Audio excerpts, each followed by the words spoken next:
I want to talk about epidurals.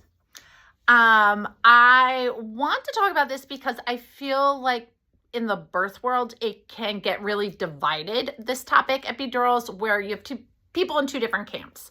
Where you have the one camp over here that is like, I'm absolutely going to utilize an epidural. I know I want one. Maybe you want one super early. Boom, you'd be a fool not to get one. Then over in this camp, we have our moms who say, epidurals are the worst thing ever. I want to have an unmedicated birth. And really two opposite sides of the spectrum, right? And I don't think there's enough conversation in the middle here, which is where almost everyone falls. Okay, most people are somewhere in the middle, not on one extreme or the other extreme. So let's talk about the middle. And what I mean by that is I really want to let you know that there's some things that are really important about epidurals. And there are ways in which you can have a really empowered birth utilizing an epidural. And there are some really important things you should know about the timing of one and what you should do once one's in place. Then I want to talk for a minute to our moms who might not be planning on using an epidural, but then end up having to use one or end up leaning on one for support. And I want to just talk about how maybe when you're in labor and that's not the plan and it becomes the plan, how to manage that moment. First off, the timing of getting an epidural is really important in my mind. There's good evidence around this. And just as a doula who's been to over 300 births and been running my doula practice, and the practice itself has supported somewhere in the world of 500 births, I have really seen this in the day-to-day. And as with everything birth, it's not always true. But I think it's really important to try to wait to get an epidural. My little saying that I say with our birth clients and in childbirth ed is strive for 5. So what I mean for that is trying to get to around 5 centimeters dilated before getting an epidural. The epidural is less likely to slow down labor and become a hormone disruptor. So pretty big deal, right? So we really want your hormones and your labor to be fully established before we utilize that. Why do we want this? Because what I want to tell you is with an epidural, and I realize not everyone knows this, is there's a trade-off happening. So what you're trading off is autonomy of full movement of your body for pain relief. And that's just the trade, that's just the decision that you have to make, okay? Before an epidural, in most cases, everything is most cases, you can typically be up and moving, even if you have to be monitored that whole time, you know, standing, swaying, leaning over the bed, leaning over your birth partner, doing all this stuff that really helps with pain management, helps get baby into an optimal position, helps your hormones to continue to progress. Movement is really important in labor. So if you strive for 5, hopefully in between that time coming from 1 to 5 centimeters, you've done a ton of movement. So you've done that good, important work.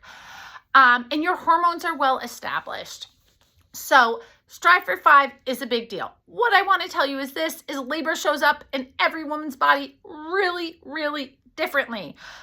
So it's really important, I think, to have a goal, to strive for that goal and be gentle with yourself at the same time.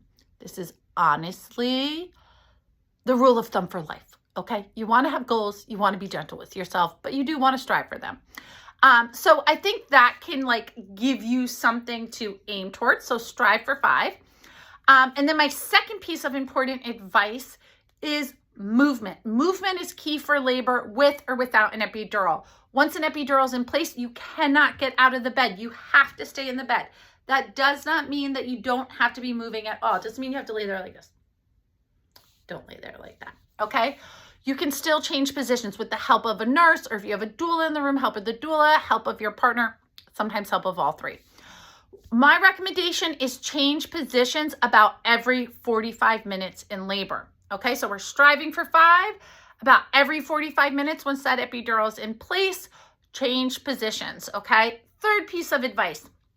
Ask for a peanut ball. A peanut ball is a game changer. If you don't know what it is, look it up. It's a ball, looks like a peanut. Why we love it is because there's about a bajillion, yes, exactly a bajillion positions you can do with a peanut ball. Look those up as well. And variety is the spice of life in labor, okay? You want to be changing positions every 45 minutes. This peanut ball can go between your knees, between your ankles. You can sit upright in the bed with it under one knee. And this is really going to help baby to descend, contractions to do what they need to do, okay? If you have a doula in the room, they'll really understand like what positions help best for what variation of labor you're in. But if you don't know all that information, simply changing positions can just help in itself. For more resources on that, I would look into spinning babies. Great resource. Okay, and now I want to talk quickly to our moms who are like, hey, my goal is to avoid an epidural. And that can be a really vulnerable goal. That's a beautiful, I think there is value in having that goal. Like, listen, ladies, birth is hard work no matter how you have your baby. I think the hardness is important. So there's no easy way to have a baby, okay? Whether you're unmedicated, whether you have an epidural in place, whether it's a scheduled cesarean, it's hard work, okay? I have been with many moms who have had unmedicated births, and I'll just be honest, I had 2 unmedicated births myself. And what I want to tell you is this, is labor shows up different for everyone. And if you're someone who's planning on not utilizing an epidural, but your contractions show up super strong, super close together right away, and you're laboring for a really, really, really long time, and you're not having a ton of progress, and it's starting to feel less like working hard with your body and more like suffering, like your jaw is clenching, your shoulders are up here, your hands are here, and you're fighting the moment, and you're not in your body, an epidural can be a tool to help you, okay? And when you're in labor, if you decide to utilize an epidural and that wasn't your plan, I just want to talk about this for a moment, okay? I want you to be gentle on yourself, and I want you to think about the decision to utilize an epidural as an empowered decision that you're making, fully informed, realizing that this epidural is actually going to keep you more connected to your body, because right now you're suffering and you're disconnecting, trying to run away. Now you're going to get an epidural, and it's going to bring you back into your body, back into your breath. And you're utilizing it from an empowered place, not from a default place, but from a place of, oh, there's a tool here that I can utilize to help me feel confident, help me feel strong, help me get my baby here, okay? It's never, not even once, about giving up, okay? I'm just saying that. And I'm just going to post this into the interwebs, and we'll see what the interwebs does with it. But that's what I've got for you right now.